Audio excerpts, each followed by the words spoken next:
हम बात करेंगे उत्तराखंड की, जहां पर लगातार लैंडस्लाइड की खबरें आ रही हैं। और तो और मौसम वैज्ञानिकों का ये कहना कि आने वाले दिनों में भी लोगों को अलर्ट रहना चाहिए। लोगों की जानें भी जा रही, हिमाचल में भी कई जगहों पर ऐसी तस्वीर देखी जा रही है।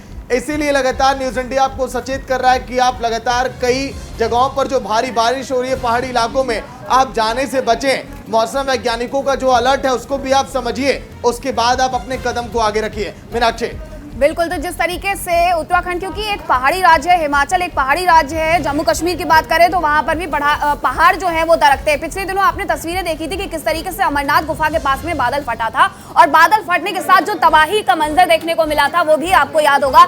उत्तराखंड में भी इसी तरीके की तस्वीरें सामने आ रही है। भारी बारिश हो रही है और भारी बारिश के साथ यहाँ पर पहाड़ भी दरक रहे हैं, रास्ते अवरुद्ध हो रहे हैं। तस्वीरें भी आपको दिखाएंगे कि आखिरकार किस तरीके से यहाँ पर पहाड़ दरक रहे हैं और इन्हें किस तरीके से यहाँ पर हटाने के लिए, यानी रास्तों को खाली करवाने के लिए जेसीबी को लगाया जा रहा है। और जेसीबी जो है वो रास्ते जो है साफ कर रही है, तब जाकर के कोई वहां से निकल पा रहा है। लेकिन ये जो तस्वीरें हैं बेहद भयावह हैं कि आखिरकार ये पहाड़ किस तरीके से दरक रहे हैं, ये रास्ते किस तरीके से दरक रहे हैं। और ये तस्वीरें देखिए, इन तस्वीरों में आपको समझाते हैं कि किस तरीके से ये पूरा मलबा जो है वो रोड पर आ गया है। ये नदी से नीचे जो पत्थर है बड़े बड़े वो जाकर के गिरे हैं, और ऐसे में ये दुर्घटना भी यहाँ पर। बिल्कुल, और ऐसे में पहाड़ी इलाकों में सबसे ज्यादा आफत जो है बारिश की वजह से होती है, और बारिश के चलते लैंडस्लाइड की जो तमाम घटनाएं हैं वो सामने आने लगती हैं, जिसकी तस्वीर आप देखेंगे कि पहाड़ आधे से ज्यादा सड़कों पर आ गए हैं, जिनको हटाने के लिए कुल 305 जेसीबी मशीन्स को लगाया गया है और विभागों को अलर्ट कर दिया गया है। और साथ ही पुष्कर सिंह धामी की तरफ से आदेश जारी किया गया है कि तमाम जितने भी जो रेस्क्यू के विभाग है वो सतर्क रहे, एक्टिव रहे, ताकि किसी भी तरह की सिचुएशन से निपटा जा सके। बिल्कुल, क्योंकि पिछले दिनों ये भी देखने को मिला था 13 जो जिले हैं उत्तराखंड में, 13 जिले हैं, और उत्तराखंड के 13 जिलों में आखिरकार किस तरीके से मौसम को लेकर के यहाँ पर अलर्ट जारी किया गया था। अंशिका, बिल्कुल, देखिए, तो बारिश के वजह से बहुत ज्यादा परेशानी हो रही है पहाड़ी इलाकों में, और ऐसे में सबसे ज्यादा समस्याएं लैंडस्लाइड की होती हैं।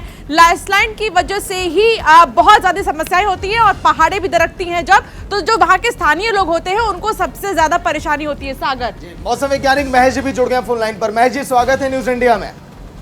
धन्यवाद। महेश जी, लगातार आप लोग अलर्ट जारी कर रहे हैं, आने वाले दिनों में कब तक अभी मौसम खराब रहने की संभावना है उत्तराखंड में? देखिए, अभी ये 4, 5 और 6 अगस्त तक जो बारिश है काफी तेज कई इलाकों में हो सकती है। लैंडस्लाइड, मडस्लाइड होने की संभावना है।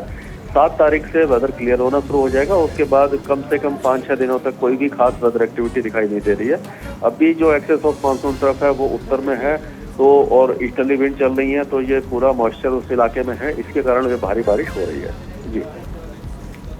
जी बहुत शुक्रिया सर आपका हमसे बातचीत करने के लिए। रुक करेंगे हमारे सहयोगी हितेश का, देहरादून से जुड़े हुए हैं। हितेश, जिस तरीके से पिछले दिनों ये देखने को मिला था 6 जिलों में अलर्ट जारी किया गया, और सभी 13 जिलों के जो जिलाधिकारी हैं उनको दिशा निर्देश भी सीधे मुख्यमंत्री पुष्कर सिंह धामी के द्वारा दिए गए थे। अभी हाल फिलहाल की स्थिति की बात करते हैं तो उत्तराखंड में पिछले 24 घंटे से बारिश भी जगह जगह हो रही है, स्थिति क्या है? जी बिल्कुल, उत्तराखंड में लगातार जिस तरह से पिछले 24 घंटे से बारिश हो रही है, और 7 जिले हैं उत्तरकाशी या पिथौरागढ़, चंपावत, चमोली, नैनीताल, कुमाऊं मंडल की अगर हम बात करें तो कुमाऊं मंडल में भूस्खलन की स्थिति बहुत तेज है। और देहरादून की अगर हम बात करें तो यहाँ पर पिछले 24 घंटे से लगातार झमाझम बारिश का माहौल है, और बारिश जिस तरह से यहाँ पर हो रही है तो सड़कों पर। बिल्कुल हितेश, आपके पास लौट कर आऊंगा। बहुत बहुत शुक्रिया।